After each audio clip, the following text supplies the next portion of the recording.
Bahwa minggu yang lalu Bapak Jaksa Agung telah secara resmi berkirim surat kepada Bapak Presiden berkenaan dengan usulan nama pejabat Jaksa Agung Muda Tindak Pidana Khusus yang beberapa waktu yang lalu yang bersangkutan yang saat itu menjabat mengajukan pengunduran diri. Nah, dan waktu itu kami juga menyampaikan bahwa kami mohon waktu untuk dibahas sesuai dengan mekanisme di tim penilai akhir, dan insya Allah 1-2 hari ini sudah akan ada keputusan dan Bapak Presiden akan menandatangani kepres pengangkatan pejabat yang baru. Demikian. Mas, terkait dengan yang viral akhir-akhir ini kan Menteri PU dikritik gaya bahasanya, begitu ada yang bilang selengean dan lain sebagainya. Nah, evaluasi dari Istana sendiri mungkin sudah ada?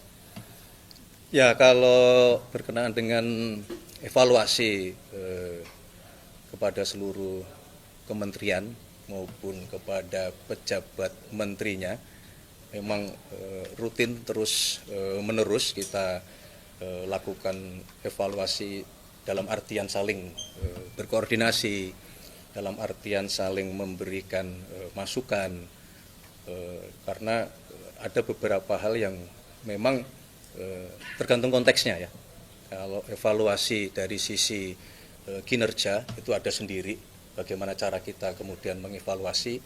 Tapi kalau pertanyaannya tadi adalah mengevaluasi dari sisi bagaimana cara berkomunikasi, apalagi yang berkenaan dengan karakter masing-masing, itu juga tentunya parameter atau indikator dan cara mengevaluasinya berbeda. Jadi kalaupun ada yang berkenaan dengan masalah menteri, salah seorang menteri yang kemudian dianggap cara menyampaikan sesuatu ke publik itu dianggap kurang pas, nah itu menjadi catatan untuk nanti kami komunikasi dan kita berharap akan diperbaiki gitu. Demikian. Mas, soal Kepres yang Jampitus itu, kabarnya sekalian sama 3 pejabat lainnya selain Jampitus, ada Wakil Jaksa Agung dan juga 2 lagi. Ya, sebagaimana kami sampaikan memang ada beberapa nama yang diusulkan, tetapi kami mohon besok saja setelah Kepres ditandatangani, karena biarlah menjadi keputusan terlebih dahulu untuk nanti kami sampaikan kepada teman-teman media dan kepada masyarakat.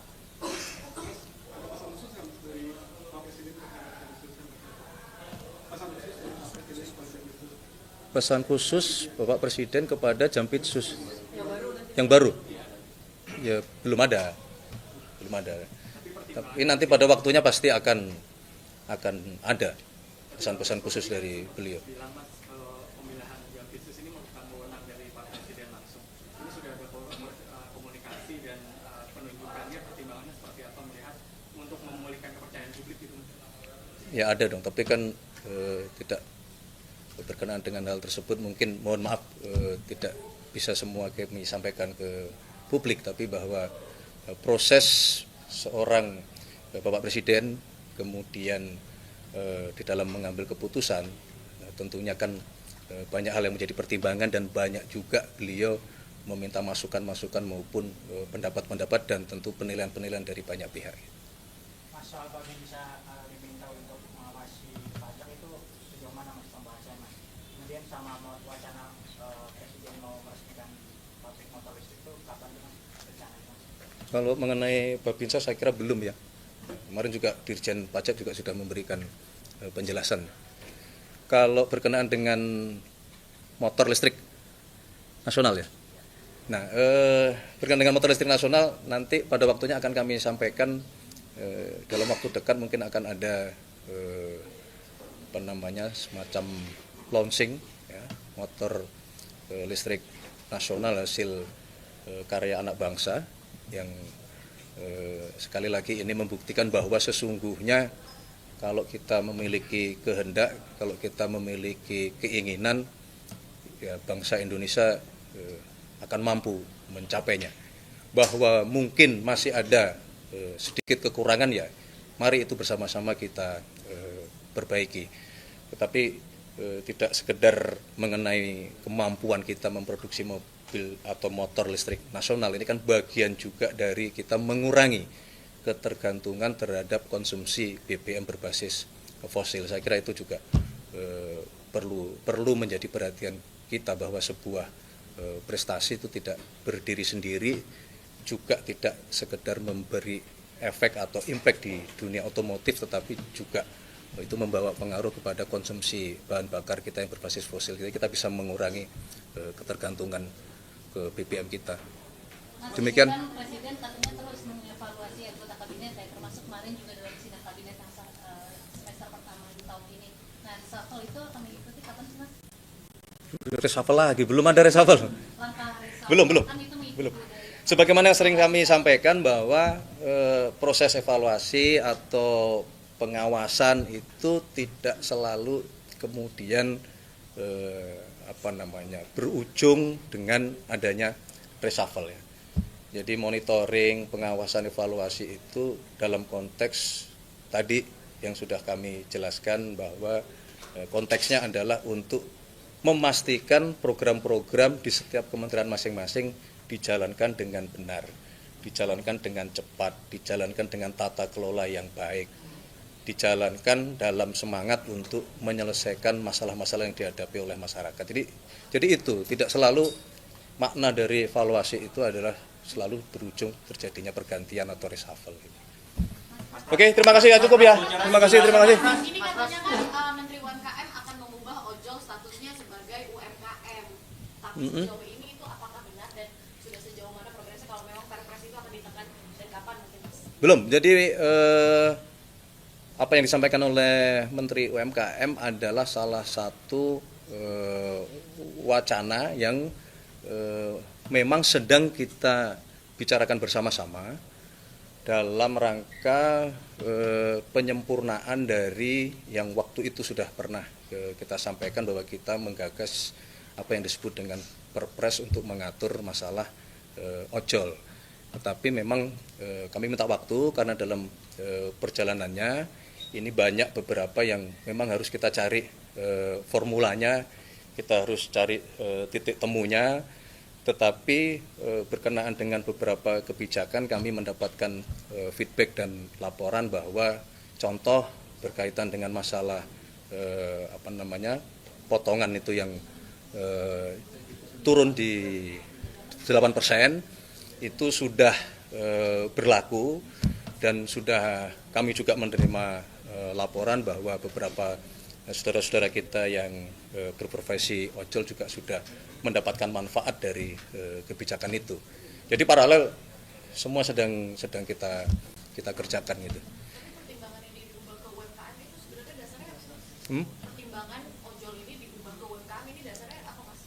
Ya adalah itu kan bagian dari bagaimana kita memastikan ekosistem transportasi kita yang terwujud dalam bentuk kegiatan ekonomi yang bentuknya jasa transportasi. Nah, itu terlindungi dari semua hal, baik dari sisi pendapatan, kemudian baik dari sisi hak-hak yang melekat, dan termasuk juga dari kepastian masa depannya, karena ini kan perusahaan-perusahaan jasa transportasi yang kemudian bisa juga karena keadaan tertentu nanti akan mempengaruhi performa perusahaannya, yang ini juga dipikirkan oleh pemerintah kan begitu. Itulah kenapa kemudian kami mohon waktu untuk itu, masih kita mau coba sempurnakan sehingga satu peraturan sudah dapat mengatur dan memastikan perlindungan kepada semua saudara-saudara kita yang profesi di jasa transportasi. Gitu ya, oke ya. Terima kasih. 17-an Mas Pras. Besok sesuai dengan agenda, Bapak Presiden akan memimpin upacara Prasetya Perwira TNI dan Polri di Istana Merdeka pada pukul 8 pagi. Berapa sama kan tahun lalu 20.000 ya? Kalau yang sampai jadi perwira tahun ini berapa Pak? Karena ada perubahan nanti kami cek ya, kurang lebih kalau kami tidak keliru di kurang lebih di 1.500. Tapi nanti kami coba coba cek kembali karena ada penambahan jumlah peserta didik atau jumlah taruna gitu. Mas Mas, Pras, bicara 17-an, Mas Pras. Oke, terima kasih. 17-an. 17-an, Mas Pras. 17-an baru mulai persiapan. Jadi beberapa kali kami sudah melakukan rapat koordinasi. Sebagaimana juga yang saudara-saudara ikuti beberapa waktu yang lalu secara resmi juga logo peringatan hari ulang tahun kemerdekaan kita yang ke-81 secara resmi juga sudah ditetapkan dan saya kira prosesnya tahun ini ada perbedaan sedikit karena di dalam hal penentuan kita melibatkan partisipasi masyarakat, partisipasi publik untuk mari bersama-sama memilih mana logo yang nantinya akan secara resmi kita pakai atau kita tetapkan sebagai logo resmi dan alhamdulillah sudah. Yang kemudian beberapa waktu ini kami juga sudah melakukan rapat-rapat koordinasi untuk persiapan baik pelaksanaan upacara 17 Agustus maupun kegiatan-kegiatan tambahan lainnya. Musik-musiknya mungkin Tambahannya kok. konsepnya Mohon bersabar ditunggu dulu biar ada elemen of surprise-nya gitu. di Jakarta mungkin Mas Satu. apakah akan dipangkas gitu Mas anggaran yang begini? Jadi gini, kalau pertanyaannya berkenaan dengan anggaran MBG, Menteri Keuangan juga sudah menyampaikan bahwa ada kemungkinan setelah proses perbaikan di manajemen atau di pimpinan Badan Gizi Nasional dan setelah ada proses validasi data, ada kemungkinan akan terjadi penurunan kebutuhan anggaran MBG. Kalau anggaran pertahanan Mas, ini juga ramai kan anggaran. Presiden pas di Malang bilang kemungkinan anggaran pertahanan akan turun dan anggaran kepolisian. Ya kan kemungkinan ya, kemungkinan itu kan artinya kalau memang dalam situasi yang dibutuhkan ya mungkin itu akan dilakukan. Tetapi hasil evaluasi kami sampai hari ini alhamdulillah ya, fundamental ekonomi kita cukup kuat, fiskal kita juga masih sangat terjaga ya, berkaitan dengan masalah defisit anggaran dalam 1 tahun APBN berjalan juga masih sangat terjaga ya, kami terus bekerja keras di satu sisi tetap melakukan sesuai dengan petunjuk Bapak Presiden terus menerus anggaran-anggaran yang memang itu dirasa kurang produktif, kurang berdampak, untuk itu juga terus menerus kita upayakan untuk diefisienkan. Oke ya, demikian ya semua ya, terima kasih ya. Subscribe, share, like, and comment. Subscribe, share, like, and comment. Subscribe, share, like, and comment. Subscribe, share, like, and comment. Subscribe, share, like, and comment.